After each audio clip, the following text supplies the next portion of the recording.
Iran said on Friday that it would not discuss the future of its nuclear program while under attack by Israel, as European efforts to coax Tehran back into negotiations showed little sign of progress.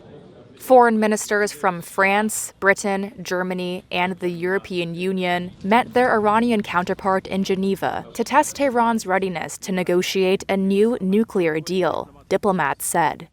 Britain's Foreign Minister David Lammy said the European countries were eager to continue talks with Iran. This is a perilous moment, and it is hugely important that we don't see regional escalation of this conflict. A week into its campaign, Israel said it struck dozens of military targets in Iran, including a research body it said was involved in nuclear weapons development. Israeli Prime Minister Benjamin Netanyahu said operations in Iran will last, quote, as long as it takes. It cannot have nuclear weapons. That is the purpose of Israel's action.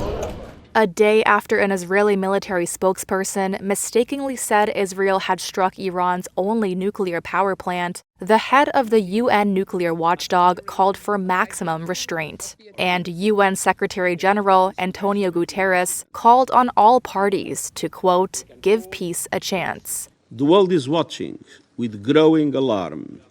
Israel's ambassador to the UN told the Security Council it would not stop until Iran's nuclear threat is dismantled. A senior Iranian official told Reuters Iran was ready to discuss limitations on uranium enrichment, but that any proposal for zero enrichment would be rejected. Before Friday's meeting in Geneva, two diplomats said Iran's foreign minister would be told the U.S. is still open to direct talks, but expectations for a breakthrough are low, diplomats say.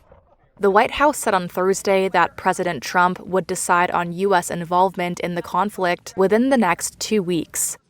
On Friday, Trump said Europe would not be able to help much. Iran doesn't want to speak to Europe. They want to speak to us.